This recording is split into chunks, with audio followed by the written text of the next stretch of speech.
Well, we've got an interesting project here today. So this is a 2019 570 Polaris Ranger. This thing has only got like 900 miles on it and looks basically new on the outside. So this one has got a little story to it and a little surprise you wouldn't expect from looking at it from the outside, but flip this. Oh boy, we got a fire underneath here. So basically, I guess what was going on with this guy was using it to move like some pine needles and brush and stuff, and some pine needles were kind of falling over the side on the back here, caught on fire, and he went to go kind of to put the thing out and started swatting at it with like a sweatshirt is what he told me. And I think what happened was he knocked off the gas line that goes right there, and this thing probably exploded into a pretty good little fireball. I'm kind of surprised it didn't burn down to the ground, but we're gonna see if this is fixable. So this is gonna be a two-part video. I think first we're gonna start pulling some stuff apart on this and just kind of make a list of what's good, what's still bad. I would think the motor's totally fine, but obviously some clutch covers, and we're gonna do a lot of wiring repairs on this thing too. But I think for how clean the rest of this machine is, I think it's worth fixing. So let's tear into it. So I'm gonna need a lot of parts to fix this Ranger, and it doesn't financially make a whole lot of sense to be buying all new OEM parts. So I'm gonna be using some used parts. The best place to do that is definitely Power Sports Nation. So they have a huge selection of ATV and side-by-side parts. They're all good quality used parts. I'll put a link down below to their website. Please check them out. They're awesome to deal with.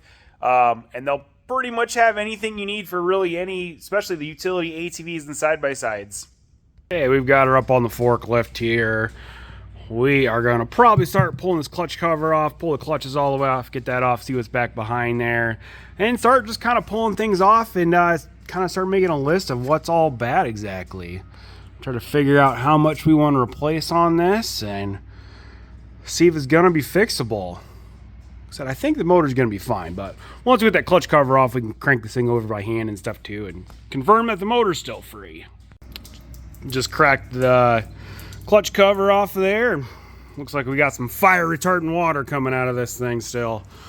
Must have filled up the clutch cover while I hose this thing off.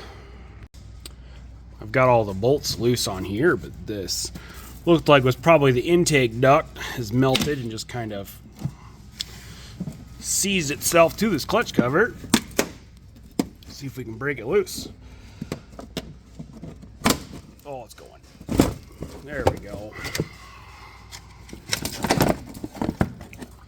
Oh, and there's some clutches.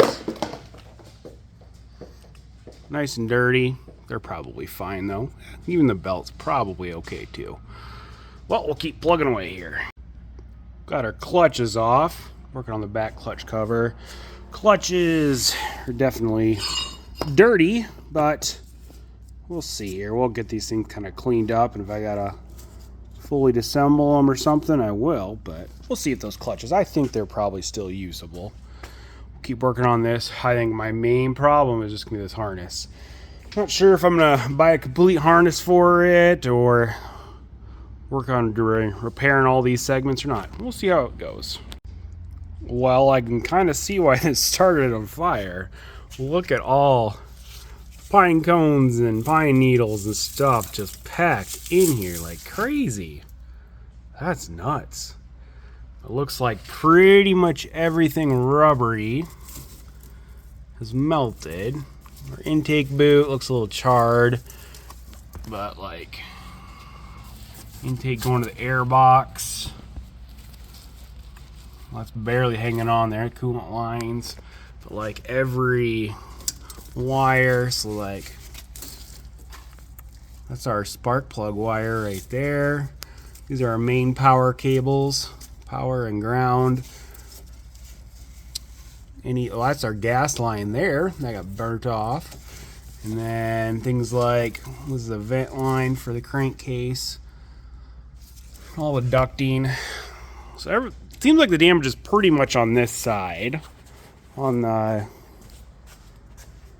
passenger side here, there's very little damage. Maybe just a couple wires that are a little charred,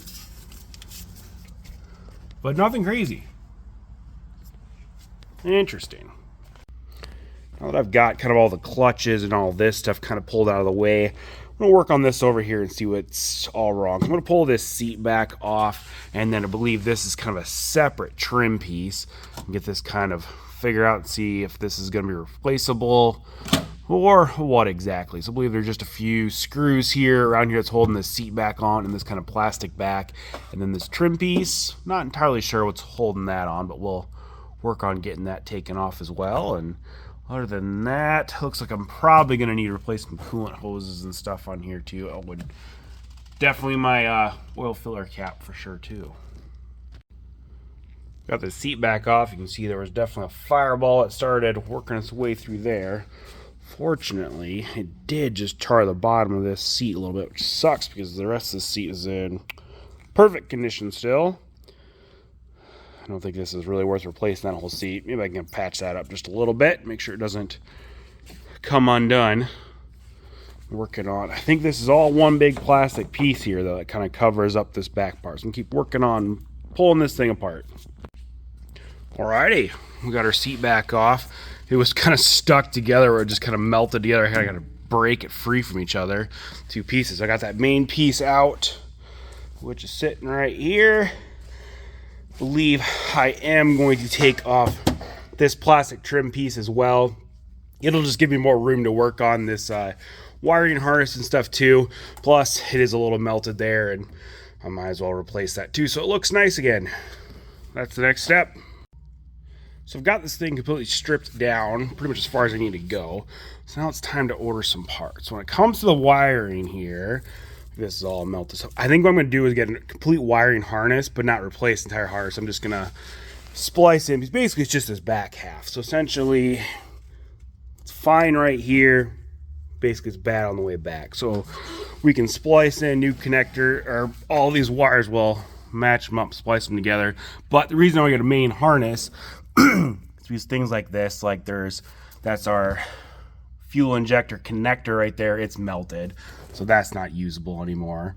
I mean, like other connectors could have been, but the nice thing about harnesses, it'll come with all those connectors too. And then we can just match up the right colors on the wires and splice everything else together. Pretty much gonna replace all the plastic stuff back, like the intake, all its tubes. We'll have to probably make a new coolant line for this one. It'll be easy enough. Just splice into that. So that needs maybe about a foot long section. And then like vent line for the engine as well. Clutch covers, all these plastic trim pieces from behind the seat and everything. This is what was like left of like our clutch cover duct. This is a little duct that kind of shoots onto the exhaust side, and not much left other than a little steel bracket. I believe this is what was left of our intake tube as well. Pretty crazy. Well, we'll put a list together and get some parts, and then there's gonna be a part 2, and we're gonna get this thing to run again.